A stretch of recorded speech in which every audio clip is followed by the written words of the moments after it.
Hello everyone, welcome to my Halloween special, I guess you could call it. How are you all doing this Halloween? Did you get any, what'd you get? What'd you go out as? I'm curious. Anyways, let's get into the stories. This happened less than an hour ago. I'm still a bit shaky as I type and wanted to vent. I'm a 27-year-old male to begin. I live on a street that's not very well lit, so I've been driving to a different neighborhood that's more well lit to walk my dog at night. I'm a teacher, and Monday to Friday, I'm gone a large chunk of the day. When I get home and get my dog out, it's dark now since it's 6 to 7 p.m. My dog is quite small and not menacing in the slightest. Tonight, I was walking my dog and noticed a man in a hoodie cutting through a parking lot walking towards us. Something about how he was heading towards us so quickly caught my attention. I tried to speed up a bit subtly. Clearly, we've triggered him, since he calls out to me, "Hey! Hey!" I say nothing and speed up even more. Luckily, I was about a minute away from a 24/7 Walgreens. I scoop my dog up into my arms and we make a hasty entrance to the Walgreens. He follows us inside. He pretends to go down a different aisle before quickly turning around and saying, "Why you running like a scared little bitch?" He promptly leaves the store. I try and walk around the store a bit, planning a quick exit from the store to our car. Luckily, a cashier saw this and asks if I'm okay. I explain the situation, and she looks outside to see if the man is still there. She offers to watch me walk to my car and call the cops if need be. I grab my dog and we make a swift jog to my car. I get in and I peel out like I'm making a getaway. I thank the cashier from my car window as we drive off. I even circled the block a few times and took different turns in case he had a car to follow me home. I was about 7 years old, my brother about 10. It was well past our bedtime when our mom woke up off the couch to put us to bed. Our dad worked construction out of town back then, so it was often just 3 of us at the house for weeks at a time. Up the stairs and to the immediate right was our parents' bedroom. Going left would put you in the middle of a hallway. Taking another left down that hallway led to my brother's room. The opposite end was my room, which was also across the hall from our upstairs bathroom.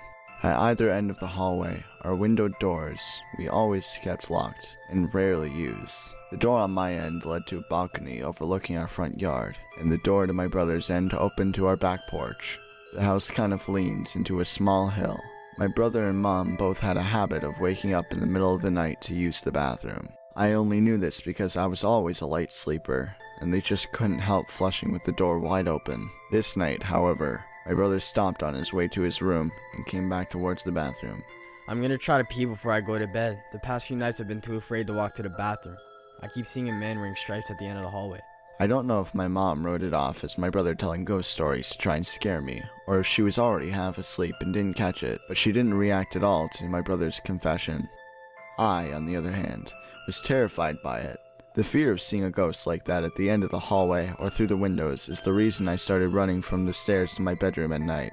Years later, when I was about 18, my mom and I were having a conversation in our car about a dog we had for a very short time when I was little named Max. We were sharing stories about Max's tendency towards destroying my shoes and other unruly behaviors when my mom blurted out, "Do you remember that time I opened the front door for the cops and Max ran inside to the kitchen and started tearing open that big bag of dog food we had?" This really caught me by surprise, because in all the years I lived in that house, we never once called the cops. Gunnar or family in a quiet, rural West Virginia neighborhood. I asked her what she was talking about, and she looked equally surprised, as if she had just revealed something by accident.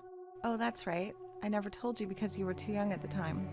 One night, I woke up hearing noises outside my window, and when I looked, I saw a man staring into my bedroom." She went on to describe how turning on the lights caused him to take off running, and how she grabbed my dad's pistol before calling the cops. I can't remember all the details I gave them when they showed up. Tall white male wearing a striped shirt and jeans, short dark hair, something like that.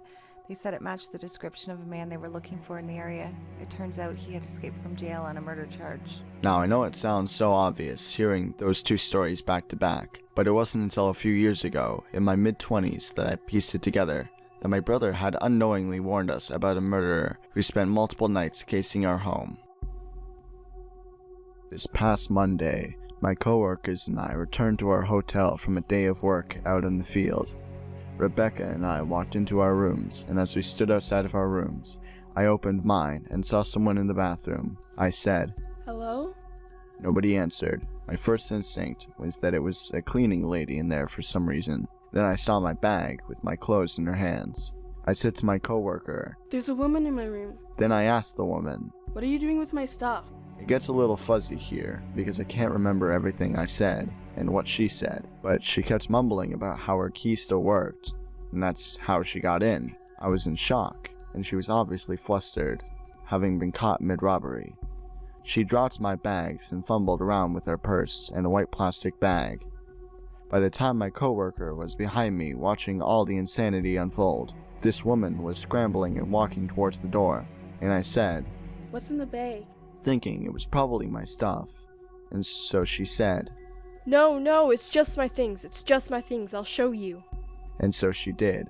I looked and I didn't see anything of mine, and so since I'm obviously in shock at this time, I let her leave. I went into my room, and it's been ransacked. I did a quick look around to see if anything had been stolen. All of my electronics were still there. Then I went into the bathroom and saw my underwear, my bikini, and my clothes shoved into my own bags randomly. Even my passport was shoved in there. Then I looked on the counter, and I saw that she got into my medication.